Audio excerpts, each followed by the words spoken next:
네, 자, SS 증권방송 시청자 여러분 반갑습니다. 주식타파의 조은권입니다. 자, 오늘은 6월 5일이죠. 네, 6월 5일. 자, 금요일장이 마감이 되었습니다. 자, 오늘 뭐 양시장 약간 좀 혼조세로 좀 장이 마감이 됐네요. 거래소 시장은 약보합으로 끝났고요. 예, 코스닥은 좀 강보합으로 장이 마감됐습니다.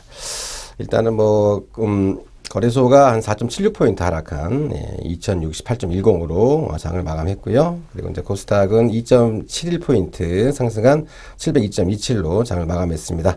자, 뭐 간단하게 좀 매매 동향 좀 한번 점검 좀 해보겠습니다. 자, 오늘 거래소 시장에서는 자, 개인이 547억 정도 순매도죠. 자, 한 3일 연속 지금 순매도로 대응을 하고 있어요. 자, 그래서 지금 뭐 개인은 일단 그 차익 실현 및 그리고 이제 현재 구간대가 좀 변동성이 좀 커지는 구간대이기 때문에 상당히 좀 그 보수적인 그런 시각으로 지금 투자에 임하고 있음을 보여줄 수가 있는 것 같죠. 자, 외국인은 1,084억 정도 순매수세로 계속 매수 기조를 유지하고 있습니다. 자, 기간 620억 순매도죠.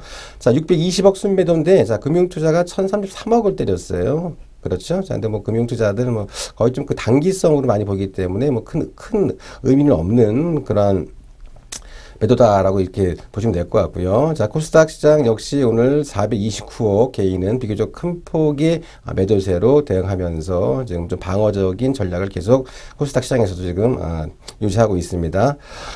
외국인이 오늘 이제 간만에 한 197억 정도 이렇게 순매도를 했네요. 자, 그래서 코스닥 시장 같은 경우에는요, 외국인의 어떤 그 매매 패턴은 약간 좀 그 갈지자형으로 좀 매도 매수를 좀 계속 좀 반복을 하고 있는 그런 행태를 보이고 있죠. 자, 오늘 기간이 뭐 간만에 코스닥 시장에서 한 678억 정도 순매수를 하면서 오늘 뭐 코스닥 지수 상승 견인을 오늘 톡톡히 했습니다.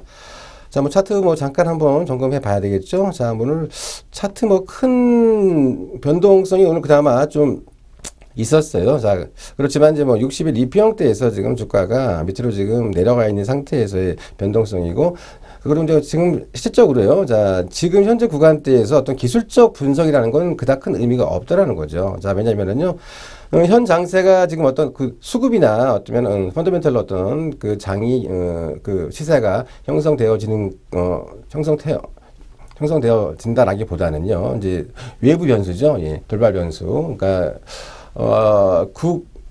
국외로는 그리스가 있고, 국내에는 또, 메리스가 있습니다. 자, 그래서 이제 이런 그 돌발 변수에 의해서 장이 좀 출렁출렁거리기 때문에, 현재 구간대에서 어떤 뭐 기술적 분석으로 어디까지 뭐 지지를 한다, 이런 건 제가 보기엔 현상학에서 뭐 큰 의미는 없습니다. 이제 다만, 종합지수 주봉상으로 보시면은요, 자, 주봉상 20일 이평선이 한 2050 언더 쪽이죠. 자, 그래서 좀 2050 언더까지는 뭐 추가적으로 좀 밀릴 가능성도 있습니다. 자, 그래서 이제 저는 뭐 개인적으로 양시장 좀 주가가 좀, 코스닥 시장은 좀 빠지면 좀 저가적으로 매수에 가담하자.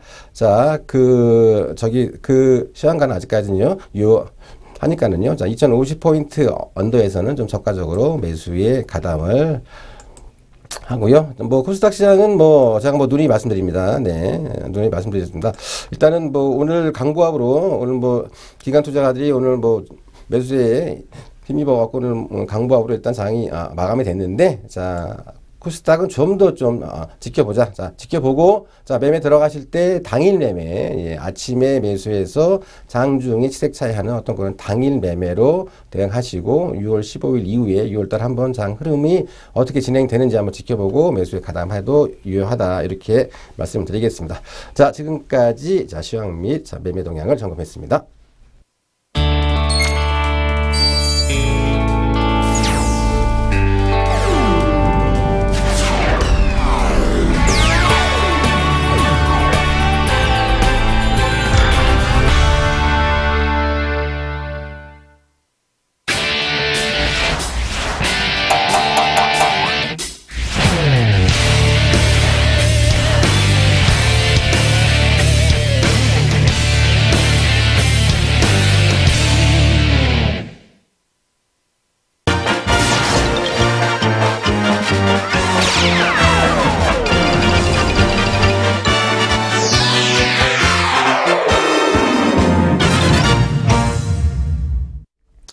네, 오늘은 원래는 오늘 그 좀 특징주를 점검하는 어떤 그러한 시간인데요. 뭐 특징주보다는 뭐 특별하게 오늘 뭐 시장을 좀 좌지우지할 만한 어떤 특징주가 좀 없는 그런 상황에서 오늘은 좀 그 면세점에 대해서 한번 좀 집중적으로 좀 분석하는 그런 시간을 한번 좀 갖도록 해보겠습니다.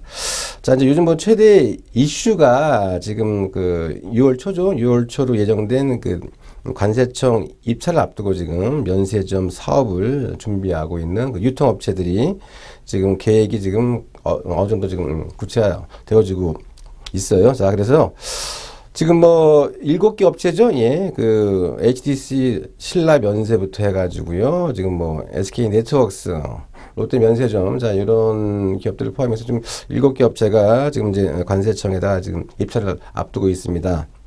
자, 근데 좀 굉장히 지금 뭐 사원을 걸 정도로 지금 아주 치열하게 지금 이번에 입찰을 지금 따려고 지금 노력 중에 있는데요. 자, 왜 그렇게 면세점에 그렇게 사원을 걸까요? 자, 일단은 면세점은 유코 관련 사업의 총괄로 일단 구조적인 성장이 일단은 뭐 보장이 되어 있고, 그리고 특히 이제 그 서울 지역 면세점은요, 그 고수익성을 굉장히 담보합니다. 자, 그래서 유통업체 간 사활을 건진 그 승부를 할 수밖에 없고, 자, 그리고 그 대기업 면세점 유지 업체에 지금 집중을 하되, 그 다음에 대신 경쟁이 덜한 그 중소기업 면세점도 우리가 한번 좀 고려할 필요성이 있다. 자, 이러한 큰 틀에서 한번 면세점이 성장, 그리고 왜 면세점의 대기업들이 사활을 거는가 좀 말씀드리겠습니다. 자, 일단은 면세점은 제가 모두에도 말씀드린 것처럼요, 예, 중국 관광객들 관련 사업에 굉장히 큰 특혜를 받는 그런 섹터죠. 자, 중국 국가 여유국이죠. 자, 우리나라 말 따지면 이제 뭐 관광공사죠. 그래서 중국 국가 여유국에 따르면은요, 자, 작년이죠. 2014년 그 중국인 아웃바운드 관광객 수가 약 한 1억 1,700만 명으로 전년 대비 한 19.2% 증가했다고 합니다. 자, 최근 5년간 약 한 20% 정도 수준의 어떤 높은 증가를 보이고 있죠. 특히 이번 춘절이죠. 그러니까 설날 연휴에 해외로 여행을 다녀온 중국인 여행자 수가 519만 명으로 전년 대비 무려 50% 이상 증가한 것으로 집계가 되었어요. 자, 그래서 중국인 아웃바운드 관광객 수는 좀 여전히 높은 성장을 좀 기록하고 있는 그런 상황이죠.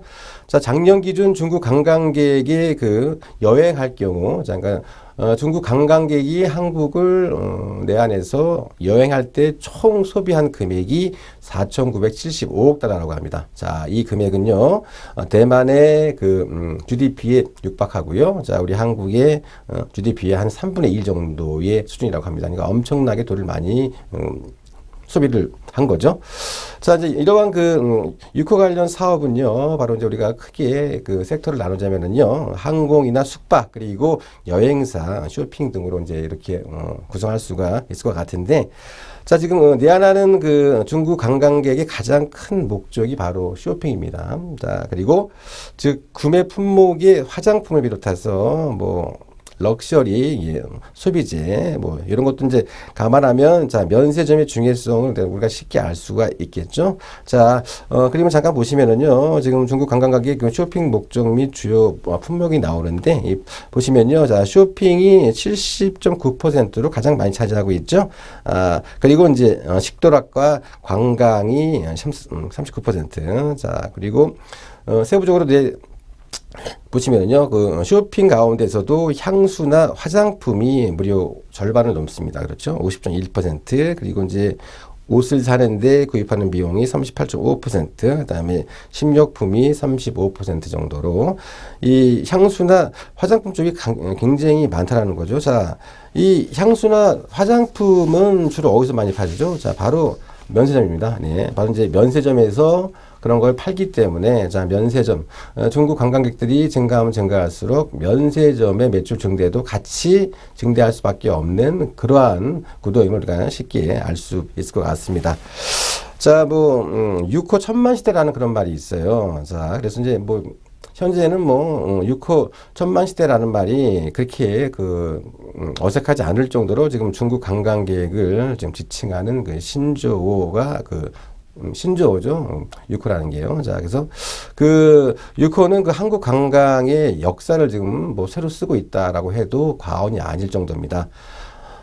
지금 뭐 심지어는 지금 우리 국내의 침체된 내수의 성장 동력이자 그리고 유통산업의 어떤 지형을 바꿔놓는 어떤 핵이라고 해도 좀 지나치지 않을 정도로 좀 크게 아주 급성장하고 있는 그런 상황이죠. 자, 연구기관에 지금 따르면은요, 6호의 소비로 인해서 약 한 23조 원이 넘는 국내 생산 유발 효과를 가져왔다고 합니다.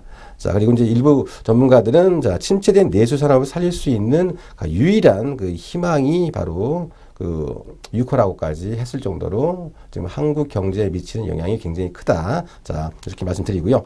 자, 그리고 이제 두 번째는 이제 면세점의 이제 전망과 그리고 성장성 한번 좀 점검을 해 보겠습니다. 일단은 시장 규모를 보시면은요, 작년 국내 면세점 매출액이 한 8조 3천억 정도, 8조 3천억 정도였습니다. 자, 연간 대비 한 21% 정도 증가했고요. 금융위기인 2008년부터 국내 면세점은요, 단 한 번도 역성장하지 않았습니다. 자, 준비된 자료를 다시 한번 보겠습니다. 보시면은요, 지금 면세점 시장 규모가 지금 나오고 있는데요. 자, 2008년부터 막대 도표를 보시면은 아실 거예요. 자, 한 번도 역성장하지 않았고요. 오히려 연평균 약 한 18%씩 이렇게 고성장하면서 유통 채널 중 가장 높은 신장세를 보여주고 있죠. 자, 현재 6호 증가세를 우리가 감안할 경우에 한 2020년까지 연평균 15% 이상의 어떤 성장이 예상이 되어지고 있어요. 자, 그리고 이제 중국인 관광객들의 수요는 아직까지도 좀 잠재력이 충분합니다. 자, 2004년부터요, 2014년까지 10년간 한국을 방문한 중국인 관광객 수가 63만 명에서 무려 610만 명으로 9배나 증가했습니다. 자, 그렇지만 해외로 여행을 다닌 중국인은요, 아직도 중국 전체 인구의 10%에 국한한다는 거죠. 자, 이 말은요, 중국인 인구의 아직까지 90%가 아직 한국 방문을 한 적이 없다라는 거죠. 자, 그래서 나머지 10억 명 이상의 인구가 중국의 어떤 경제 성장이나 아니면은 GDP 증가에 따라서 향후 중국인 관광객으로 변모해가지고 명동에서 화장품 쇼핑을 할 잠재력이 충분히 있다는 거죠. 자, 그래서 면세점의 성장성은 아직까지도 무궁무진하다 이렇게 말씀드리고요. 자, 그리고 이제 이런 큰 틀의 면세점에 대한 지금 상황에서 15년 만에 지금 서울 시내 면세점을 이제 추가 인가하기로 지금 결정을 했죠. 지금 관세청이 지금 15년 만에 지금 서울 시내 면세점 입찰을 공고했습니다. 자, 시내 면세점 입찰 성공은 업체에게 매출이나 내지는 수익성 측면에서는 아주 굉장히 크게 긍정적이죠. 자, 우선 서울이라는 입지는요, 아주 견조한 매출을 개런티할 수가 있고요. 한국 면세점 협회에 따르면요, 자, 2015년 3월 매출액을 기준으로 외국인이 면세점에서 지출한 금액이 약 한 5억 달러입니다. 자, 이 중 서울에서만 무려 67%를 소비했기 때문에 이 같은 면세점 내에서도요, 서울, 그러니까 전체적인 면세점이라 해갖고 모든 지역에서 면세점이 다 잘 되는 건 아닙니다. 지금 가장 잘 되는 부분이 서울하고 이제 제주도 쪽인데요. 자, 이제 서울하고 제주 지역인데 가장 그나마 또 잘 되는 지역이 이제 서울이에요. 자, 바로 이제 서울이 왜 잘 되느냐? 바로 제가 모두에도 말씀드린 것처럼, 자, 외국인의 전체 금액의 67%가 서울 면세점에서 사용이 됐기 때문이겠죠. 자, 그래서 이번 입찰에서 이제 대기업이 2곳, 그다음에 중소기업이 이제 1곳, 이렇게 이제 면세점 이제 허가가 이제 예상이 되어지고 있는데, 자, 우리가 이제 주식 투자하는 관점에서, 자, 주요 관련 기업이 이제 주로 이제 호텔신라하고 현대산업이죠. 그리고 신세계, 현대백화점, 하나갤러리, 자, 이런 대기업들, 자, 이런 쪽이 있는데, 자, 만약에 호텔신라나 현대산업 쪽에 입찰이 간다라고 하면은요, 이제 서부터미널 트럭이 좀 유리하게 좀 그 작용을 할 개연성이 크고요. 그리고 이제 반대로 신세계나 아니면 하나갤러리아가 이제 대기업 면세점 허가를 획득할 경우에는 오히려 그 중소기업 면세점 관련해 갖고 이제 하나투어가 좀 주목을 받을 수가 있습니다. 자, 그래서 지금 서부트럭 터미널 같은 경우에 잠깐 한번 차트를 한번 볼게요. 왜 그러면 이 서부트럭 터미널이 왜 그러면은 얘네가 왜 그 호텔신라나 현대산업 쪽이 입찰을 따면 얘들이 왜 어드밴티지를 받겠습니까? 자, 바로 얘들이 이제 용산 터미널 바로 전자상가 부위에다 지금 호텔을 지금 건립하고 있죠. 자, 그래서 이제 그 땅값 상승에 대한 그 시너지 효과가 일단 보이기 때문에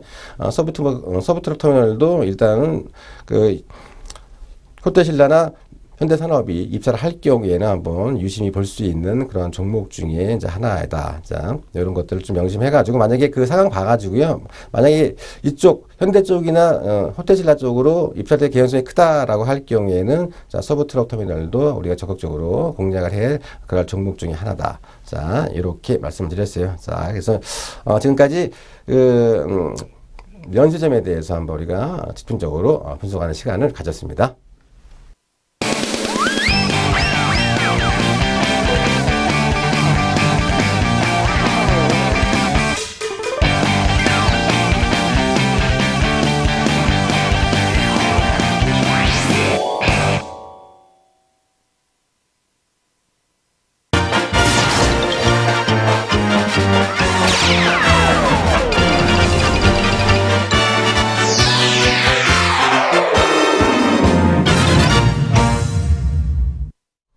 네, 우리가 어제 시간에는 이제 그 주식 부자들의 그 투자 습관 그 10가지를 한번 우리가 좀 잠깐 살펴봤습니다. 상당히 우리가 좀 그 마음속에 새겨들 그럴 말들이 굉장히 많았죠. 자, 오늘은 너무 좀 그 어제 그 주식 투자 10가지가 좀 그 거시적인 관점이었다면은, 자, 오늘은 한번 좀 그 미시적으로 우리가 이제 막상 그 주식 투자에서 좀 아니면 주식 매매에서 좀 적용할 수 있는, 자, 성공적인 투자 전략을 위한 그 타이밍을 좀 포착하는 방법에 대해서 한번 좀 연구를 한번 좀 공부를 하도록 한번 해보겠습니다.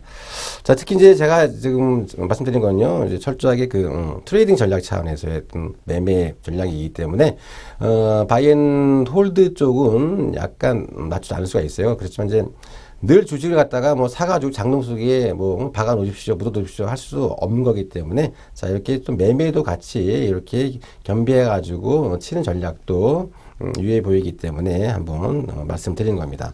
자, 우리가 이제 그 매수 타이밍이죠. 자, 우리가 이제 바닥에서 이제 좀 사는 법. 자, 일단 뭐 다 아실 겁니다. 이제 모든 매스컴에서 뭐 주가가 폭락했다, 뭐 이런 뉴스가 이제 막 도배를 할 때요. 그리고 내지는 뭐 일간지에서도 이거 뭐 시장이 큰일 났다 이렇게 막 호들갑을 떨 때, 자, 그때 이제 공포가 이제 시장을 지배할 때, 그때가 이제 매수 타이밍이죠. 자, 그럼 매수 타이밍은 어느 때 잡느냐? 자, 첫 번째는 이제 개인 투매가 나오죠. 자, 이러한 뉴스가 나오면요, 예, 투자 심리가 흔들리고 이제 시장이 이제 공포감을 유발할 때 제일 처음에 나오는 게 이제 개인들의 투매가 나옵니다. 자, 소위 말해서 이제 주식을 좀 아는 그 발빠른 개미들이 이제 먼저 매도를 하죠. 자, 그렇지만 이제 이런 매도는 어떤 지수 상승에는, 지수 영향에는 크게 영향이 없어요. 자, 그리고 이제 2일째는 이제 기관들의 로스컷 물량이 나옵니다. 그렇죠? 왜냐면 기관들은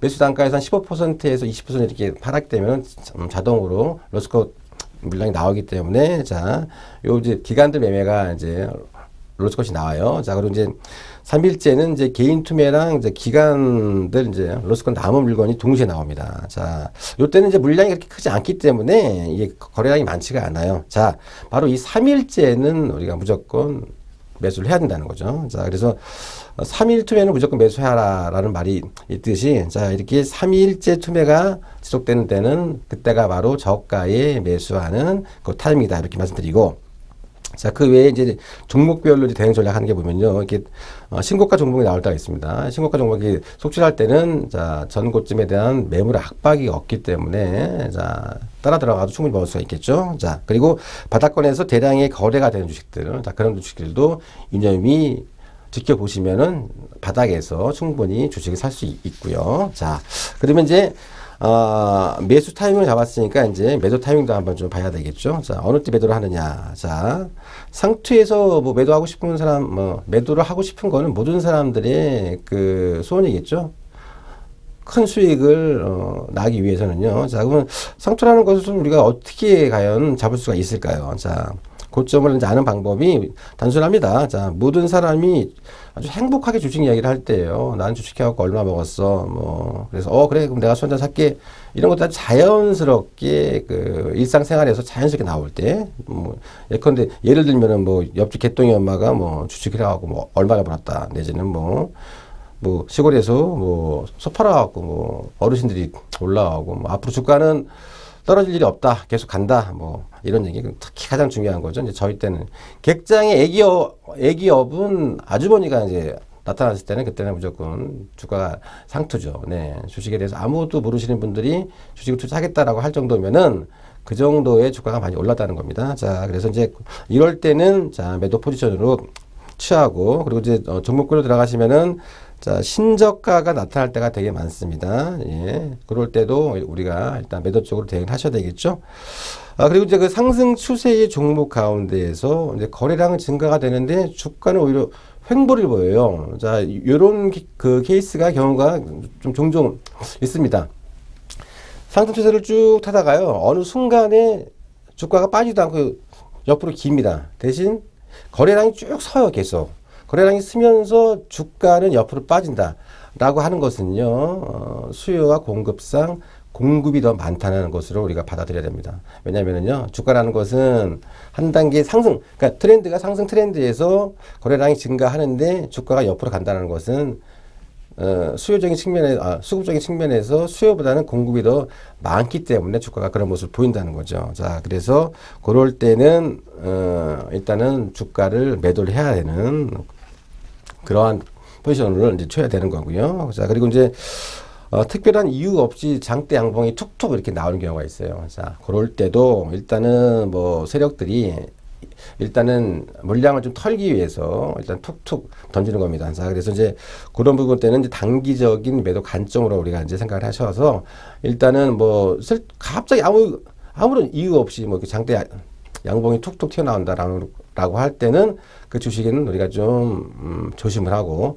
보수적인 관점으로 보고 일단 단기적인 시각에서는 이제 매도 쪽으로 대응을 해야 되고요. 자, 그리고 이제 상승의 그 하이라이트 구간이 나올 때가 있어요. 자, 그 부분은 다 아실 겁니다. 자, 상승의 엔딩은 바로 이제 거래량이 팍 터지면서 이제 폭등하는 경우죠. 자, 그때가 이제 상승의 이제 마지막 단계인데 이제 일반인들은 그때 이제 막 들어오는 거죠. 네, 이제 펀드 은행 예금 다 해약해가지고 이제 시장으로 들어옵니다. 자, 이제 그때가 주식을 팔아야 될 텐데 일반인들은 그때 이제 오히려 이제 주식을 사는 거죠. 자, 그래서 그러니까 이 오버슈팅 구간대에서 일단 개인들이 너무 많이 들어오기 때문에 그래서 주식이 항상 어렵고 힘들고 손실을 많이 본다는 겁니다. 자, 그래서 이렇게 거래량이 팍 터지면서 폭등하는 경우에는 그때는 주식을 매도를 해야 된다. 자, 그런 타이밍 정확하게 한번 좀 기억해 두시고요. 자, 시장에서 어떤 불변의 법칙이 있죠. 네, 누구나 다 아는 이야기지만, 자, 늘 불변의 법칙은 뭐겠습니까? 자, 주식은 싸게 사서 비싸게 팔아야 됩니다. 자, 그리고 시장에는 왕도가 없습니다. 네, 10년 전에 주식 잘했던 사람, 돈 좀 많이 번 사람들, 10년 후에 보면은 그지인 사람들 저도 많이 봤어요. 그래서 주식시장에는 왕도가 없습니다. 겸손해야 되고요. 그리고 시장에는 또 영원한 승자도 없습니다. 자, 그래서 일단 그 오만과 독선, 자, 나만큼은 무조건 시장에서 큰 돈을 벌 수 있다라는 어떤 그런 전제 조건은 자, 시장에서 굉장히 위험한 사고 발생이죠. 자, 시장에서 가장 중요한 부분은 바로 유연한 사고 방식이에요. 네. 한쪽으로 너무 방향성을 편중시켜 버려갖고 글로 가다 보면은 시장이 오만과 독선, 아직과 고집에 빠져가지고 남들 다 반대로 가는데 본인만 그곳에 머물러 있는 그런 우를 범하기가 쉽습니다. 자, 그래서 시장에 우리가 그 투자하는 내지는 시장에서 접근하는 가장 중요한 방법은 바로 유연한 투자 습관이에요. 그러니까 유연하게 우리가 대처를 해야 됩니다. 물 물 흐르듯이요. 그날 시장이 강하면 매수로 대응하고, 그날 시장이 약하면은 매도로 대응하고, 그날 시장이 횡보면은 그냥 관망으로 대응하는 그런 아주 유연한 투자 전략이 굉장히 중요한 습관이고요. 또 그러한 습관들이 계속 쌓여지만 시장에서 이기는 그러한 습관을 키운다. 자, 이런 제 말을 명심하시고요. 자, 지금까지 이제 시장 타이밍 주식을 좀 싸게 사고 좀 비싸게 파는 어떤 그런 타이밍 포착에 대해서 말씀드렸고요. 자, 저는 다음 이 시간에 다시 뵙겠습니다. 고맙습니다.